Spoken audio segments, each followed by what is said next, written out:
to the draft, kind of some draft-related news. On day 2 of the NFL draft, I wake up to a bunch of notifications on my phone. I look at them. It says Jason Witten to retire That's a sure thing. and join Monday Night Football. Is that a done deal? It is not. At this point, reports are saying he wants to make a decision in the next day or so. But pretty much the organization was blindsided by this news. You know, he, at that point when those reports are coming out, Jerry Jones didn't really know. The coaching staff, Jason Garrett, didn't really know that, that was an option. ESPN has since doubled their offer to Jason Witten to get him to join Monday Night Football commentary.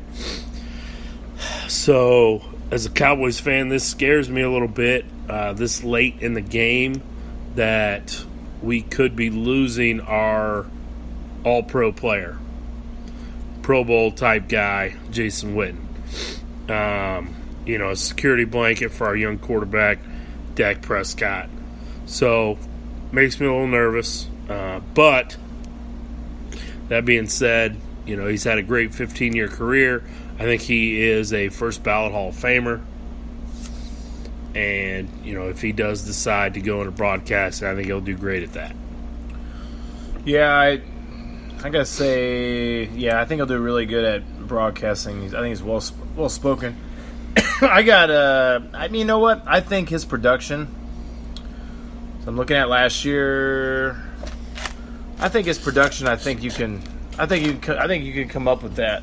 Last year he had 560 yards, 5 touchdowns. The year before that he actually only had 3 touchdowns, 673 yards. I mean, for his career, he's like 68 touchdowns, 12,000 yards. I think you guys can come up with that. I think it's losing a big locker room dude. He was for sure your number 1 tight end last year. Yes. His blocking's really good though too, isn't it? So that's a big time for and the we're run game. First team. So yeah. So that hurts too. So you guys, did they draft the tight end? They did. We'll kind of go there next. So in the draft, they had 9 picks, or they ended up picking 9 players in the draft over the 7 rounds. I graded the Cowboys draft as an A-. I think they addressed all their needs. Of the 9 picks, I feel like 7 of them are pretty much guaranteed to make the team. I think probably 2 or 3 of them can help us next year, depending on how this shakes out with Witten. But the tight end they selected was pick 137, Dalton Schultz. He was from Stanford, which a lot of tight ends have been taken from Stanford in the last few years. There's your run blocker. Yeah, I mean, he's a 6'6", 244-pound guy. They say he's an above-average blocker, which is why Dallas took him when they did.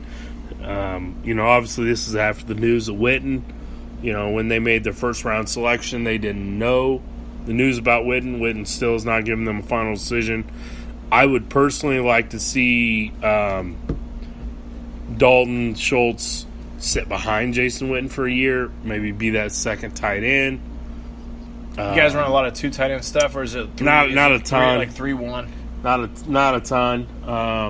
But I would personally like to see him sit for a year and then kind of be a year 2 starter. But hey, if Witten does retire, I think he's got to be that guy. Yeah, he'll have to be.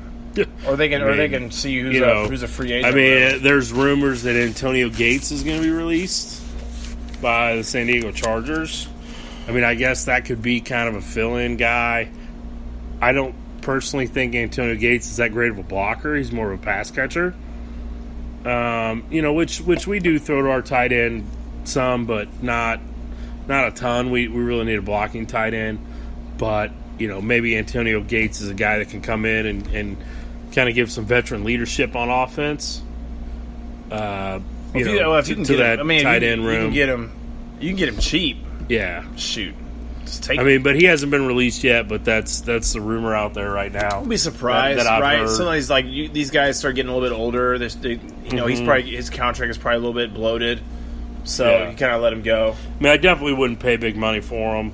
No, But if we could get him on a decent contract, maybe heavy incentives. If he reaches where he plays so many snaps or has so many catches or scores so many touchdowns, he gets a bonus. I'd be fine with that, because then if he's getting production, he should get paid more. Yeah, it's a business-oriented league. So Broncos did that. They had that kind of similar contract with Jamal Charles last year. It was I think it was veteran minimum, and then it was totally incentive laden. The more you play, the more you score. I don't think he hit none of them, but no. He was he's not the same guy. So but the pick that I'm definitely very excited about for the Cowboys was Leighton Vander Esch, Boise State linebacker. I mean, he was the 2017 Mountain West Defensive Player of the Year. He was the Mountain West Championship Game MVP. He'll come in. He's a day one starter. So, and that's what you want from your first round pick. You want a guy that you take in the first round to come in and start right away. Yeah. And so he's a guy that can definitely help our linebacking core, him and Sean Lee in the middle, and then Jalen on the outside, coming off the edge in our 4-3 system. So also addressed the need with the 50th overall pick, Connor Williams, O-line. He's an O-lineman out of Texas. Again, I think he's a day one starter. I think they're going to have him play guard. He can play guard or tackle. I mean, he was an All-American. He was an All-Conference.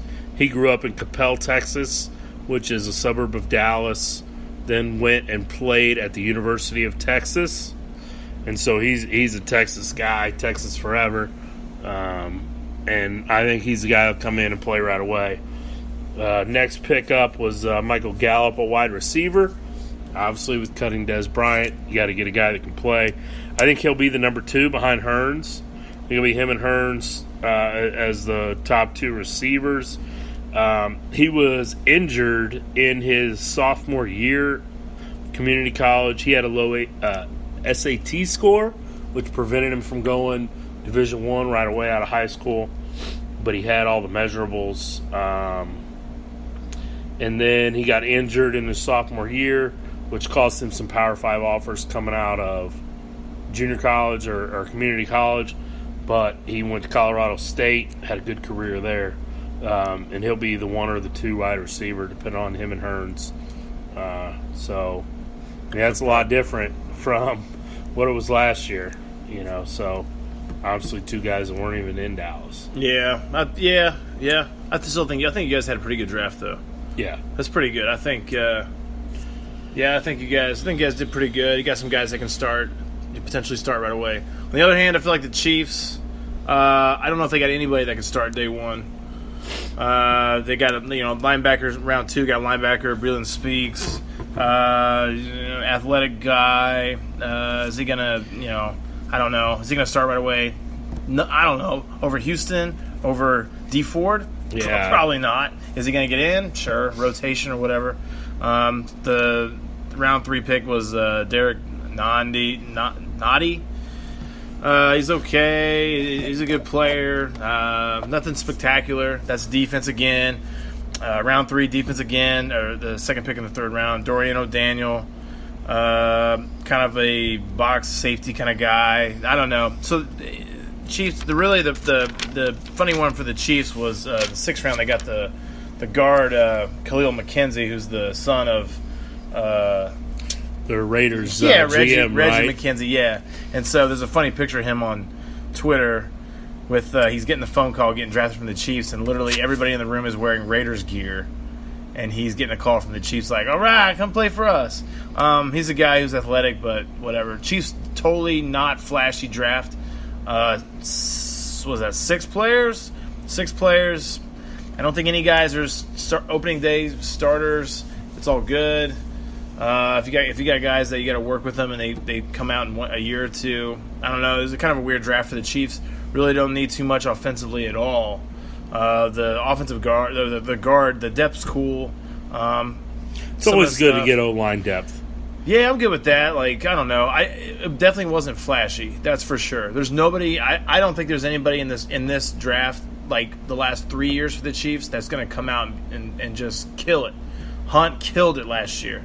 Yeah. Like, he got into training camp and they were like, man, this guy like may end up taking the starting job throughout some time of the year. Did. And then he did just because of the injury to Ware.